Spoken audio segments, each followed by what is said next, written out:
Today I want to talk about 10 shocking realizations that Americans have after living in the UK. Number 1, life isn't all about what you do for a living. For those of you who don't know, in America, what you do for a living is a big part of your core identity, not just because it's what you do for work and is what you've spent a lot of time and in many cases a lot of money in order to get that position, but also it's one of the first things people ask you when they meet you for the first time.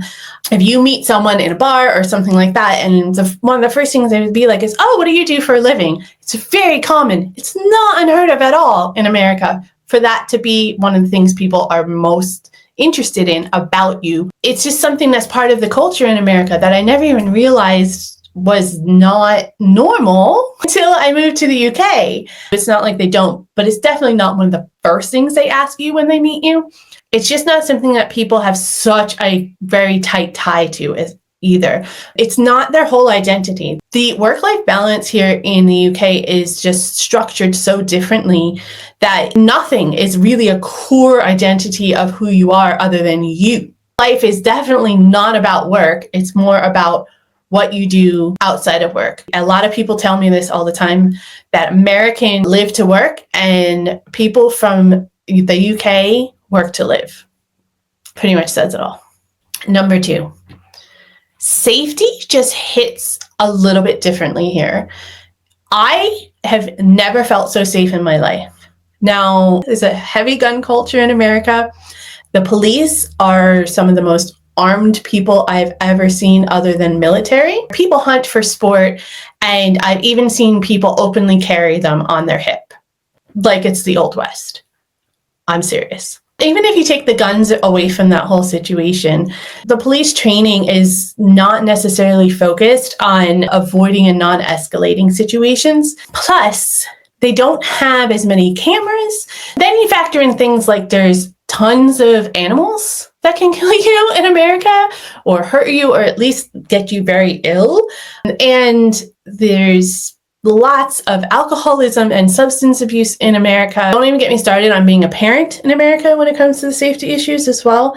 You just don't feel taken care of. You don't feel 100% comfortable ever in the United States. However, here in the UK, I feel much more relaxed about my safety and more importantly, about the safety of my child. There's cameras everywhere. The police do not carry armed weapons. I think there's a specialized division that might for certain cases, but it's definitely not like you're not going to get pulled over by a policeman in the UK and have to worry about them having a weapon on them. There's a real focus on having a community that looks out for each other.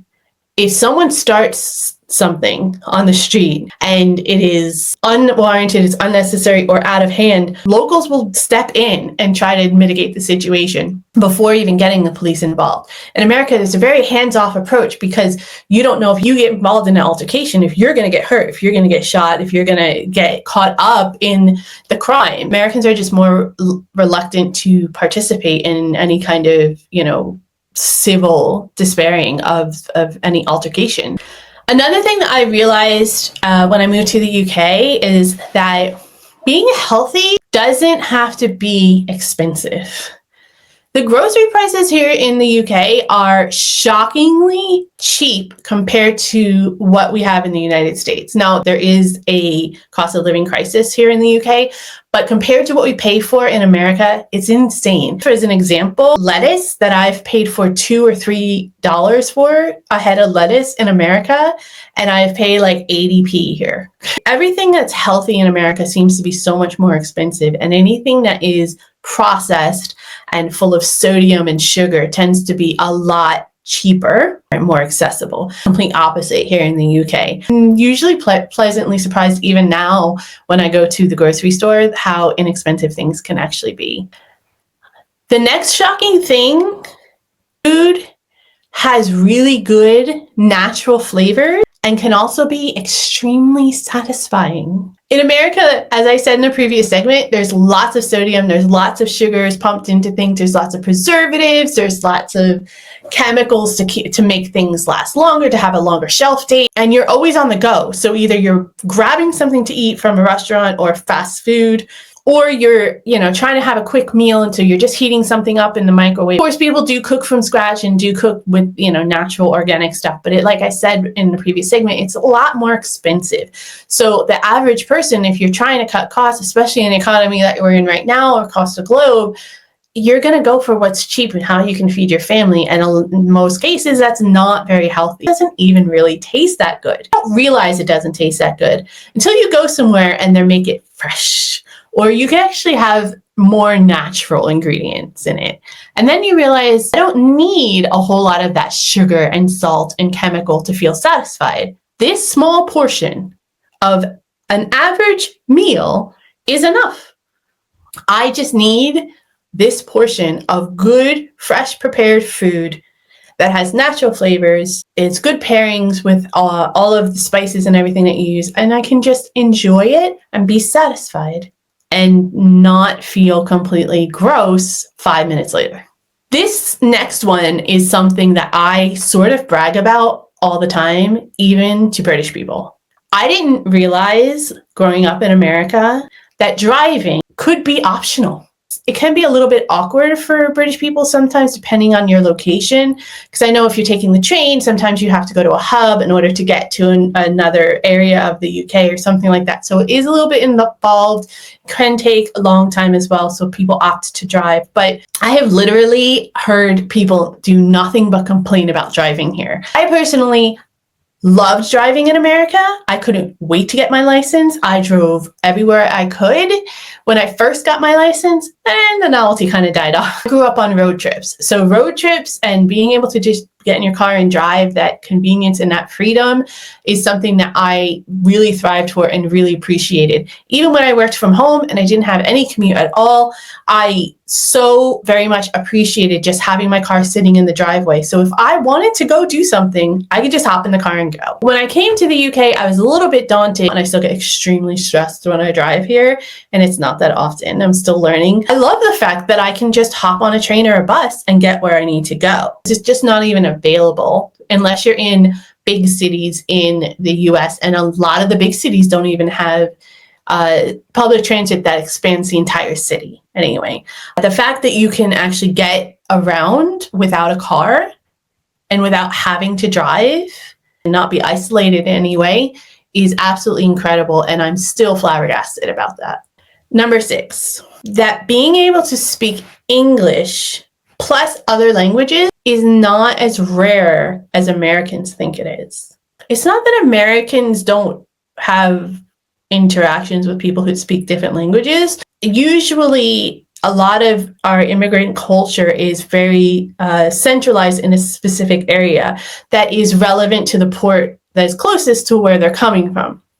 So as an example, I grew up in New Jersey. There's a very heavy Indian culture and Latin American culture. So the native languages that came along with those cultures are the ones that I'm most used to. It's not that I didn't know there were other people that spoke different languages in the world or anything like that. It's just that it seemed more abstract and rare to me because those are the only ones that I was really exposed to throughout my lifetime. Moving to UK, I kind of had a little bit of a preconceived notion that the majority of people here will just speak English. And I think that some of that assumption kind of drew on the history of the UK Empire and thinking that they just had that influence. So everybody just spoke English that was associated with the UK.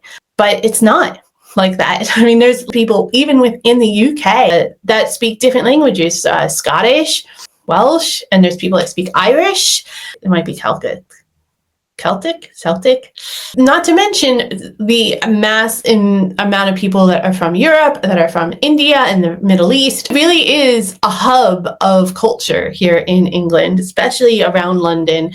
I think it's really amazing. I have a lot of conversations with people about language and what things are referred to in all these different lands. It's a really amazing opportunity for anybody that can be exposed to those things. But I have to admit, I wasn't exposed to them in America as much as you would think would, being the melting pot of the world. So another shocking thing for me is that higher education and good education in general seems more attainable than anything that I saw in America.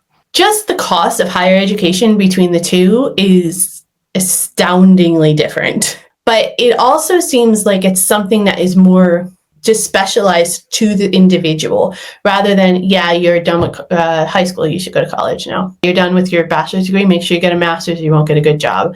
And then you're like almost 30 before you start actually a real job and working. It's crazy. Here, there's a lot more people that are pushed into trade. They go to local colleges or smaller universities. Also, just the main education that you get in school through the UK school system as compared to what they're exposed to in the United States. They are exposed to learning different languages. They're exposed to a lot of different arts as well. A better understanding of world history and a more accurate depiction of world history and current events, not to mention of how to read, how to write. Education in the UK just seems to be something that is more applicable to everyone and that it's a more level playing field than it is in America. And I love that. Number 8. Living a slow and steady lifestyle works. Again, I say this all the time, but America is such an on-the-go culture. We don't stop, as if like a minute of rest or breathing is wasted. Here in the UK, it's just such a slower pace.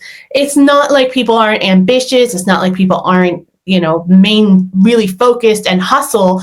That culture is still here, but they understand that it isn't the only thing in your world. There's so much more to do. And there's a huge focus on family and personal relationships here as well. There's so much more balance in life here. And it makes you want to slow down. It makes you want to really take in the moment and really take advantage of all of the extra time that you have and fill it with things that are actually pleasing and making you feel good about yourself. And I didn't ever think that was possible. I really thought the go, go, go culture in the United States was the only way to achieve and the only way to get ahead or even survive. I'm still shocked that I feel even more fulfilled here at a slower and steadier pace, that I feel so much better about my life and my relationships than I ever did when I was in the United States. Number 9, having an actual community can be a benefit. So individualistic in America, we are so focused on ourselves. The community doesn't gel together. It's not that we have no sense of community, it's just that we are definitely going to do for ourselves first. Whereas here, it's a natural thing to make sure the community is okay. They want to keep everything at a pace. They want to keep everything at a certain level where it's enjoyable for the masses. And it's not about each individual having their moment. It is about the community, and it's about everyone having a safe environment in order for people to thrive and people to enjoy. And I love that. The last thing that was a shocking realization that I had as an American living here in the UK, the realization of what life living in the United States really was. There's a lot of things that I was down on in America on this list. And I have to admit, I am really enjoying living here in the UK. So my bias is very evident. There were good things about living in America. You also have to realize the things that are bad and the things that the United States thinks they're doing well, that they're not, or they think they're better at, that they're not. And also come to terms with the fact that you have all of these preconceived notions and all these biases and all of these influences that push your point of view in a certain way that probably isn't true. That was a realization that I had to come to, that it was really hard for me. It almost felt like I was breaking up with someone I really loved. It was pretty devastating, and I had to go through a slight mourning period about it. And there are even times now where I'm like, wow, America really messed me up. But Overall, it's just a learning curve like anything else. You do not know what you have or don't have until you expand your horizons and try something different. I'm very grateful to have the opportunity to find out what it's like to live in a different country. It doesn't mean that I hate my home or how I grew up, but I am very, very aware of the good and bad about America. That realization was probably one of the hardest things that I had to come to terms with during this move and this journey. There you have it, guys. 10 shocking realizations Americans have after living in the UK from my experience and from speaking to other people and interacting with other Americans and expats and immigrants here. Thank you so much for listening. Stay safe, and I'll see you next time.